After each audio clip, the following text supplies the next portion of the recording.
Hey everybody, yes, we are having an amazing time at this conference here at the Women of Wisdom, and we want to thank Christina's and the people here for putting on an incredible women's conference. Every year it gets better and better and better. Eagle Song is joining me here today, and part of what I get to do is have conversations. You know, this year we're putting an effort together, and our theme is a better world. Mm-hmm. And some people said to me, oh my God, Pat, that's so cliche.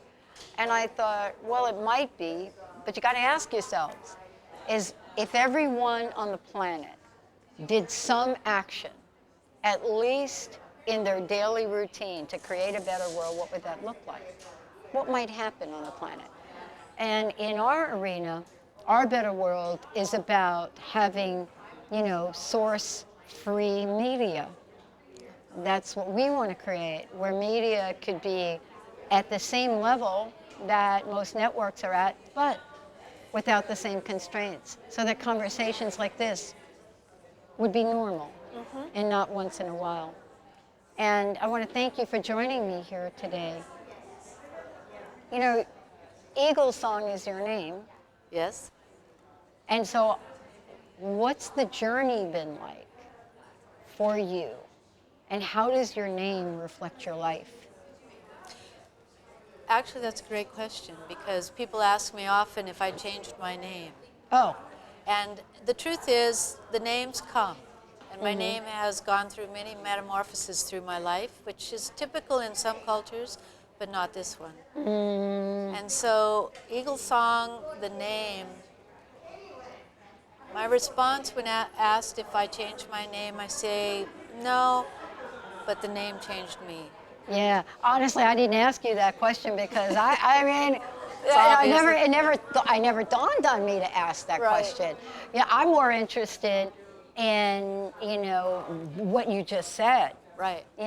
I really believe that things come. Look, I'm the host of the Dr. Pat Show. I didn't name the show. The listeners named it. So I get what you're saying. I had to grow into what that is. Right. I had to grow into that. That's right. Is that what you're saying Exactly for yourself? right. And so at each gateway in my life, a new name appears before I really move through the gateway. And the name helps to carry me through that transition phase. And it took a few transitions to start to understand the rhythm of my own life. Wow. So my last change came just as I entered my crone years. And as a baby crone, I realized I'd been Eagle Song with no last name because I didn't feel I had any roots to connect to. And about that time, the ancestors start shaking your cage, and Yeah, I do know that. Exactly. And so the name came that I would be Eagle Song Evans, which is my mother's maiden name. Gardener, which is how I see myself in the world as one who cultivates life. And then the real transition begins. Because then I have to live into the name. The name precedes me. It's as if you put seeds in a mud ball and then hurl it into the future, and I'm walking towards that explosion of growth in that mud ball that I can't hardly know when the name comes. Yeah. It's interesting because I am born in New York, raised on the East Coast. Most of my young adult life was in a cement jungle, as we like to say. But I moved out here, and I've been introduced into many, many rituals, many cultures. And for whatever reason, which I don't question, and I don't really actively try to understand, I see eagles when other people don't. I've been given more eagle feathers than most people imagine, under the guise of you're never supposed to have eagle feathers. But some of my Native American indigenous friends would disagree with that. And I can't tell you why. There isn't a thing that I could try to come up with about that, except for my deep appreciation. Right? What is it about you, this phase of your life, and the passage you talked about, that you deeply appreciate? That we don't always need to know. Right. I really appreciate how much agony I brought into my own life by wanting to know. Oh, yeah. And how passing in the, it's like being born through the birth canal each time. Yeah. And there's the pressure and the forward motion and the backwards motion.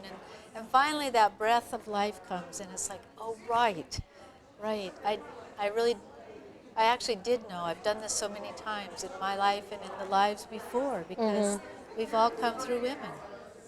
Yes. And so it's that recognition once the passage, you're clear of the passage, Yeah. say, and then realizing, oh, I remember. Mm. It wasn't that I needed to know because I couldn't. But when I finally get to a place where I can remember, then I'm all right again. In the sense that I was never not all right. No, right. But it's Yep. that transformation time where you don't know what's happening or how the changes are happening. Then you hit a place where you do recognize something again. Right. And then you get oriented and off you go again. This is really what I want to ask you about. For me, as I think about those passages, there's a healing that happened, even though I wasn't consciously aware. I felt lighter. I felt clear. The level of awareness and clarity. Is that part of what's happened for you, even if it's clarity about that next phase? What I'm beginning to understand, Pat, is that our lives are really like puzzles. Yeah. And we can't see the whole puzzle. We can only get pieces. And as each of those pieces falls into place, Yeah. then the wholeness starts to show. So with each passage, I feel more whole, even though I know I've been whole the whole time. It's just that I couldn't see all of the picture, but as each passage happens, more of the picture is revealed. And because it's always in a state of creation, Yes. there is Yes. no defined form, it's always coming into being. So I would say more full, more whole, and in some way, but not in the way that our culture thinks, maybe more holy. In the sense of closer to that part of myself that's connected to everything and understanding how that connection works. And at each stage of my life, there were certain things that were fulfilled that brought that, each thing keeps bringing us forward into Yeah. that greater Yeah. sense of who we are and what's going on as if we Yeah. knew. I love what you're saying. I mean, and I love that you use the word holy about that because I hadn't thought about that before. What I'm thinking about is there have been some awakenings I've had where I felt so connected to what we call our higher power or nature source. And now that you're bringing that up, it is a new sense of holy. But it's not, you're right, it's not like we traditionally think about it. But I feel less separated. Yes, I feel less separated from things. right. My friend who's standing over there is like, he's from the East Coast, and he's like, you and those eagles, what is up with that? I open up the roof of my car and I say, oh, there's an eagle. And I'm driving down the 405. And I said, I don't really know. But you know what? I'm like you, I don't need to know. Exactly. I do not need to know. And I've had people try to tell me what that means to me. And I thought, well, yeah, I could see that. But I don't really know. Exactly right. I mean, But we don't like to live in the mystery. We're not trained for it. I've never seen an eagle up close and personal. You I know? have several. But there's no mistake. Right, right. Yeah. I wonder what that would be like. I wonder what that would be like. Each time it's different. Each time it has a different story with it. And so the beauty for me, I like story. I like story too. I love story. I do too. And I think that stories help us to bring meaning and purpose to our otherwise odd existence. And so each time Eagle works with me, then we together craft a story for ourselves. What's the story today? Oh, the story today is, what is the story today? That often it's not what I think it's going to be. Like coming here, I haven't been to Women of Wisdom for years, although I was a real early on subscriber and Yeah, yeah. participant.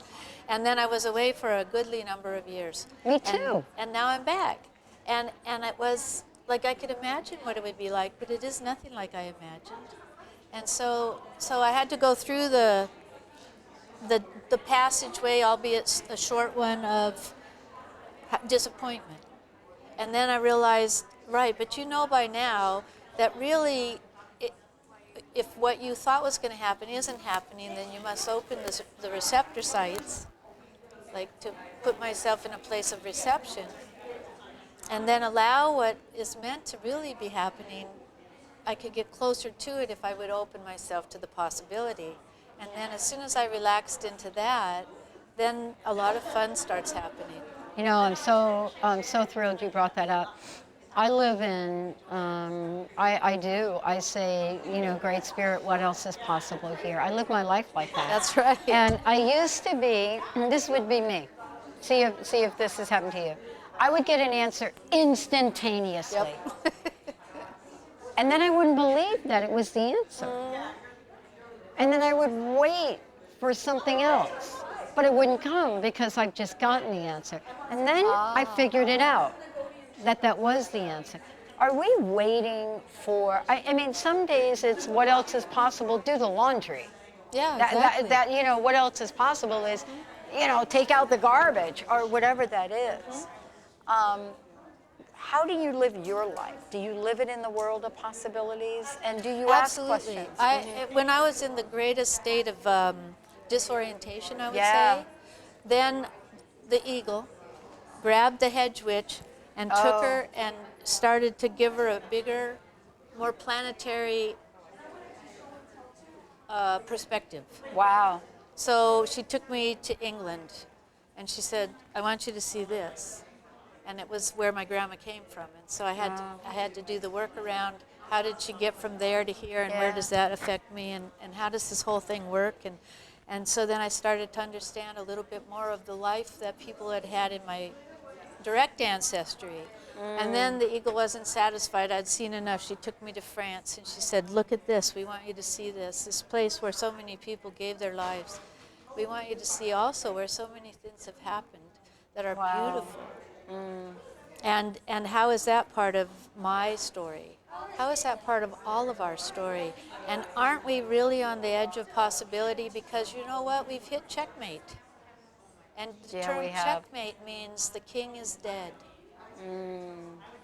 Well, what I learned in France was, but of course, Eagle Song, Mary is the mother of God. And if the king is dead, then the mother is back. Thank you so much for today. Tell people how they can find out more about you. You can find out about me at Eagle Song Evans Gardner on Facebook. And what I really want to tell you about is our Pacific Women's Herbal Gathering. It's a conference now. Wow. But it's bringing women together to remember who we are, because we are natural healers. And when we get together, we really end up shifting and changing the worlds we live in. And together we make a huge difference. And matter matters. Thank you. Thank you so much. Thank you. Very much. Thank you. We'll be right back.